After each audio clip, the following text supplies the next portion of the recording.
Ron Pugh's battery charger. John Bedini's designs have been experimented with and developed by a number of enthusiasts.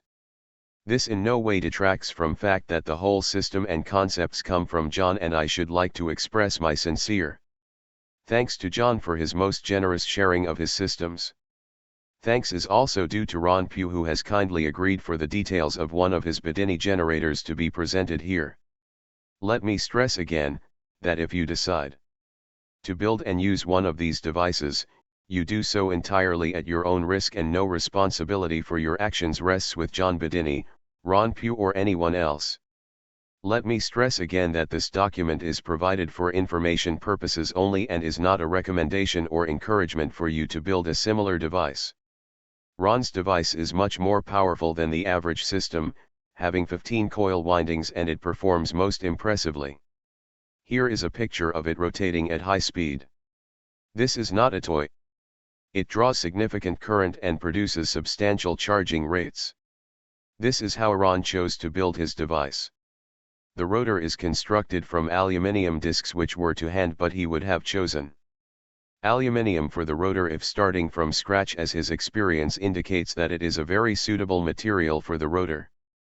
The rotor has 6 magnets inserted in it.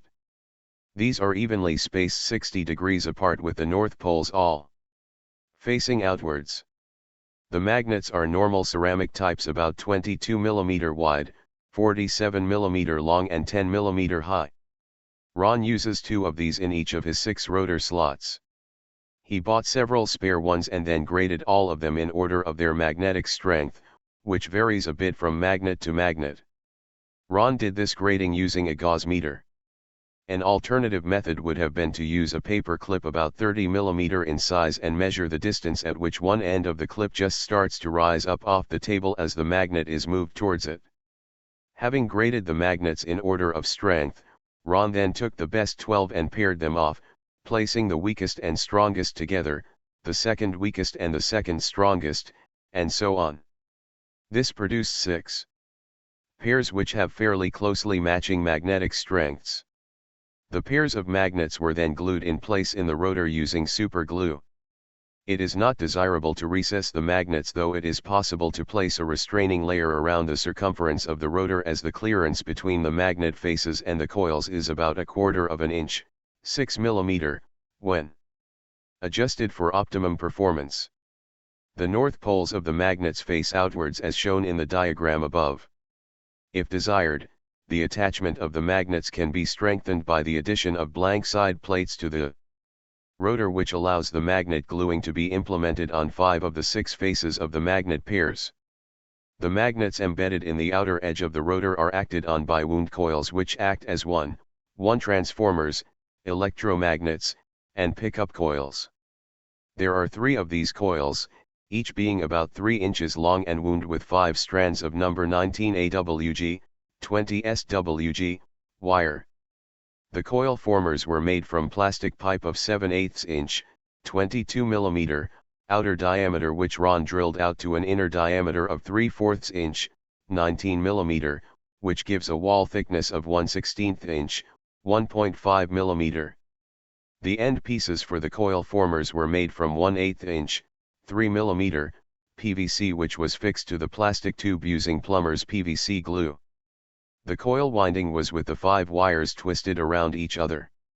This was done by clamping the ends of the 5 wires together at each end to form one 120-foot long bundle. The bundle of wires was then stretched out and kept clear of the ground by passing it through openings in a set of patio chairs.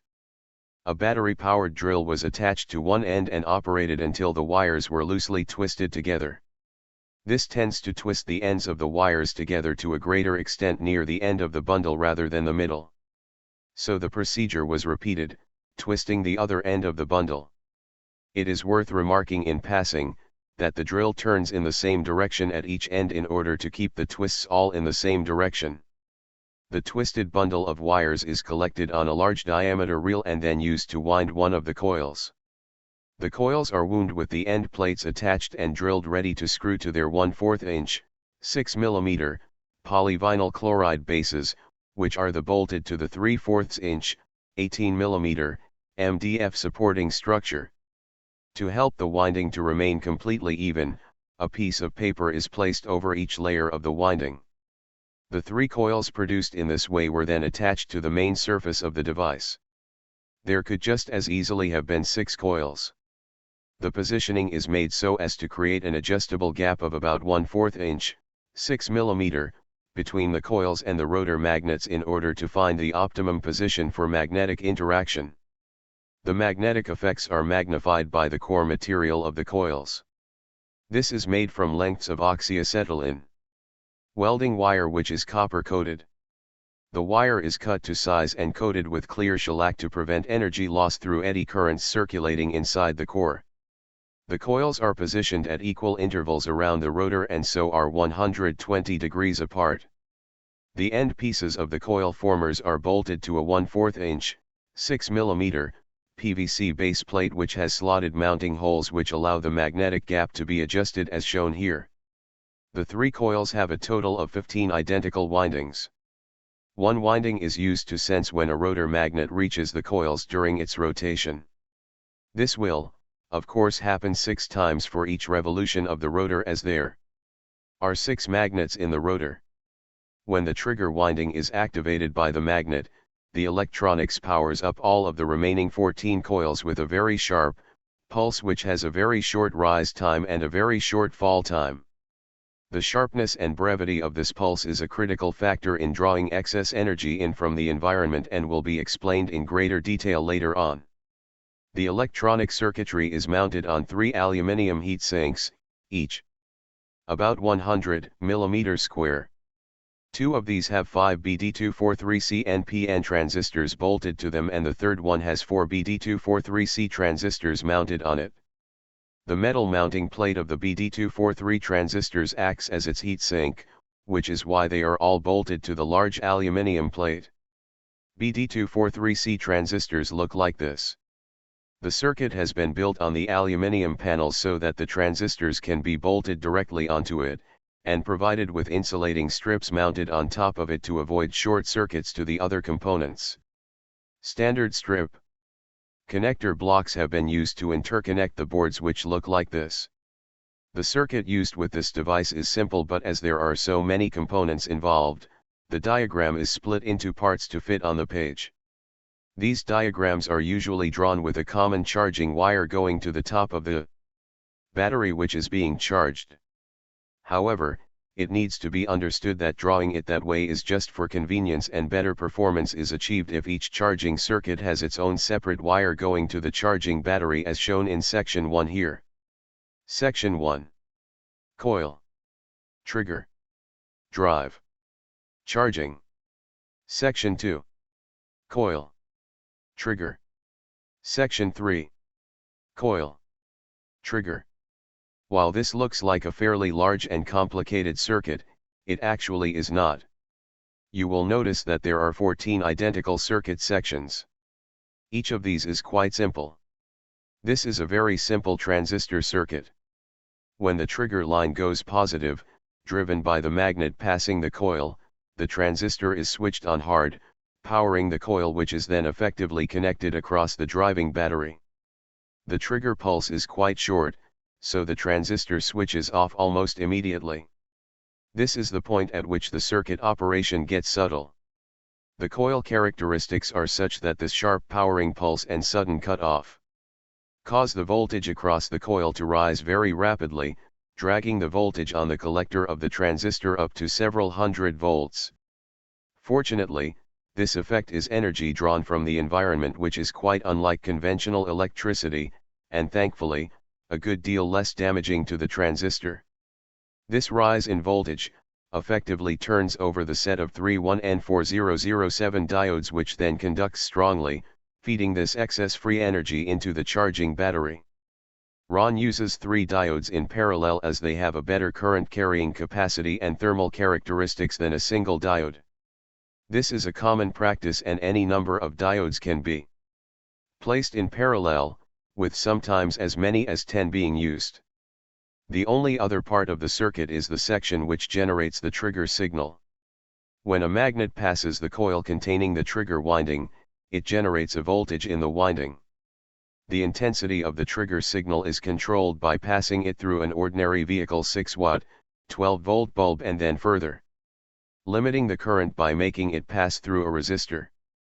To allow some manual control of the level of the trigger signal, the resistor is divided into a fixed resistor and a variable resistor, which many people like to call a pot.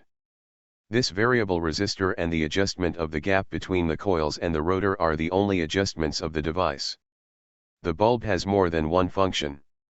When the tuning is correct, the bulb will glow dimly, which is a very useful indication of the operation. The trigger circuit then feeds each of the transistor bases via their 470 ohm resistors. John Bedini aims for an even more powerful implementation, wiring his circuit with AWG number 18, 19 SWG, heavy-duty copper wire and using MJL21194 transistors and 1 N5408 diodes. He increases the trigger drive by dropping the variable resistor and reducing fixed resistor to just 22 ohms. The MJL21194 transistor has the same pin connections as the BD243C transistor. This is the starting section of John's circuit. There are various ways of constructing this circuit. Ron shows two different methods. The first is shown above and uses Paxolin strips, printed circuit board material, above the aluminium heatsink to mount the components. Another method, which is easy to see, uses thick copper wires held clear of the aluminium, to provide a clean and secure mounting for the components as shown here. It is important to realize that the collector of a BD243C transistor is internally connected to the heatsink plate used for the physical mounting of the transistor. As the circuit does not have the collectors of these transistors connected together electrically, they cannot just be bolted to a single heatsink plate. The above picture might give the wrong impression, as it does not show clearly that the metal bolts fastening the transistors in place do not go directly into the aluminium plate, but instead, they fasten into plastic T-nuts. An alternative, frequently used by the builders of high-powered electronic circuits, is to use mica washers between the transistor and the common heatsink plate, and use plastic fastening bolts or metal bolts with a plastic insulating collar between the fastening and the plate. Mica has the very useful property of conducting heat very well but not conducting electricity. Mica washers shaped to the transistor package are available from the suppliers of the transistors. In this instance, it seems clear that heat dissipation is not a problem in this circuit, which in a way is to be expected, as the energy being drawn from the environment is frequently called cold electricity, as it cools components down with increasing current as opposed to heating them up as conventional electricity does. This particular circuit board is mounted at the rear of the unit. Although the circuit diagram shows a 12-volt drive supply, which is a very common supply voltage, Ron sometimes powers his device with a mains-operated power supply unit, which shows a power input of a pretty trivial 43 watts. It should be noted that this device operates by pulling in extra power from the environment. That drawing in of power gets disrupted if any attempt is made to loop that environmental power back on itself, or driving the unit directly from another battery charged by the unit itself. It may be just possible to power the unit successfully from a previously charged battery if an inverter is used to convert the power to AC, and then a step-down transformer and regulated power rectification circuit is used. As the power input is so very low, off-grid operation should be easily possible with a battery and a solar panel. It is not possible to operate a load off the battery undercharged during the charging process, as this disrupts the energy flow. Some of these circuits recommend that a separate 4-foot-long earthing rod be used to earth the negative side of the driving battery, but to date, Ron has not experimented with this. In passing, it is good practice to enclose any lead-acid battery in a battery box. Marine chandlers can supply these, as they are used extensively in boating activities. When cutting the wire lengths for coating and pushing into the coil formers, Ron uses a jig to ensure that all of the lengths are identical. This arrangement is shown here. The distance between the shears and the metal angle clamp to the workbench makes each cut length of wire exactly the required size, while the plastic container collects the cut pieces ready for coating with clear shellac or Clear polyurethane varnish before use in the coil cores. Experience is particularly important when operating a device of this kind.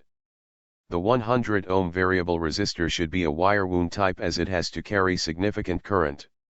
Initially the variable resistor is set to its minimum value and the power applied. This causes the rotor to start moving. As the rate of spin increases, the variable resistor is gradually increased and a maximum speed will be found with the variable resistor around the middle of its range, i.e. about 50 ohm resistance. Increasing the resistance further causes the speed to reduce. The next step is to turn the variable resistor to its minimum resistance position again. This causes the rotor to leave its previous maximum speed, about 1700 rpm, and increase the speed again.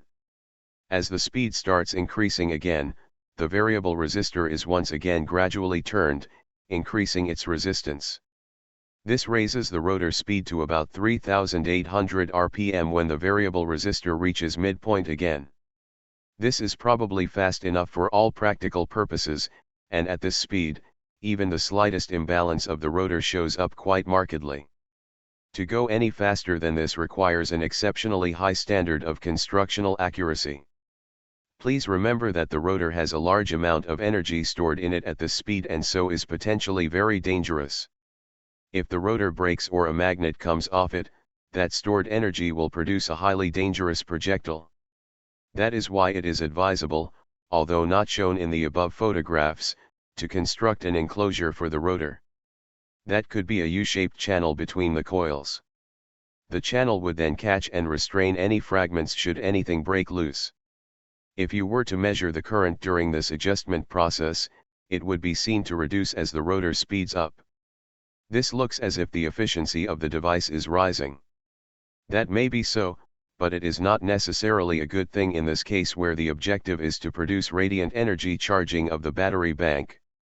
John Bedini has shown that serious charging takes place when the current draw of the device is 3 to 5 plus amps at maximum rotor speed and not a miserly 50 mA draw, which can be achieved but which will not produce good charging. The power can be increased by raising the input voltage to 24 volts or even higher. John Bedini operates at 48 volts rather than 12 volts. The device can be further tuned by stopping it and adjusting the gap between the coils and the rotor and then repeating the start-up procedure. The optimum adjustment is where the final rotor speed is the highest. The above text is intended to give a practical introduction to one of John Bedini's inventions. It seems appropriate that some attempt at an explanation of what is happening should be advanced at this point. In the most informative book Energy from the Vacuum, Concepts and Principles by Tom Bearden, an explanation of this type of system is put forward. While the description appears to be aimed mainly at John's motor system which ran continuously for 3 years, powering a load and recharging its own battery, the description would appear to apply to this system as well. I will attempt to summarize it here. Conventional electrical theory does not go far enough when dealing with lead/acid batteries in electronic circuits. Lead/acid batteries are extremely nonlinear devices and there is a wide range of manufacturing methods which make it difficult to present a comprehensive statement covering every type in detail. However, contrary to popular belief, there are actually at least 3 separate currents flowing in a battery-operated circuit. 1. Ion current flowing in the electrolyte between the plates inside the battery. This current does not leave the battery and enter the external electronic circuit. 2. Electron current flowing from the plates out into the external circuit. 3. Current flow from the environment which passes along the external circuitry and into the battery. The exact chemical processes inside the battery are quite complex and involve additional currents which are not relevant here. The current flow from the environment follows the electron flow around the external circuit and on into the battery. This is cold electricity, which is quite different to conventional electricity, and it can be very much larger than the standard electrical current described in conventional textbooks. A battery has unlimited capacity for this kind of energy, and when it has a substantial cold electricity charge, it can soak up the conventional energy from a standard battery charger for a week or more, without raising the battery voltage at all. An important point to understand is that the ions in the lead plates of the battery have much greater inertia than electrons do, several 100,000 times in fact. Consequently, if an electron and an ion are both suddenly given an identical push, the electron will achieve rapid movement much more quickly than the ion will. It is assumed that the external electron current is in phase with the ion current in the plates of the battery, but this need not be so. John Bedini deliberately exploits the difference of momentum by applying a very sharply rising potential to the plates of the battery. In the first instant, this causes electrons to pile up on the plates while they are waiting for the much heavier ions to get moving. This pile up of electrons pushes the voltage on the terminal of the battery to rise to as much as 100 volts. This in turn, causes the energy to flow back out into the circuit as well as into the battery, giving simultaneously both circuit power and serious levels of battery charging. This overpotential also causes much increased power flow from the environment into the circuit, giving augmented power both for driving the external circuit and for increasing the rate of battery charge. The battery half of the circuit is now 180 degrees out of phase with the circuit powering half of the circuit. It is important to understand that the circuit driving energy and the battery charging energy do not come from the sharp pulses applied to the battery. Instead, the additional energy flows in from the environment, triggered by the pulses generated by the Bedini circuit. In other words, the Bedini pulses act as a tap on the external energy source and are not themselves the source of the extra power. If the Bedini circuit is adjusted correctly, the pulse is cut off very sharply just before the tapped energy inflow is about to end. This has a further enhancing effect due to the Lenz's law reaction, which causes an induced voltage surge which can take the overvoltage potential to as much as 400 volts. This has a further effect on the local environment, drawing in an even higher level of additional power and extending the period of time during which that extra power flows into both the circuit and the battery. This is why the exact adjustment of a Bedini pulsing system is so important.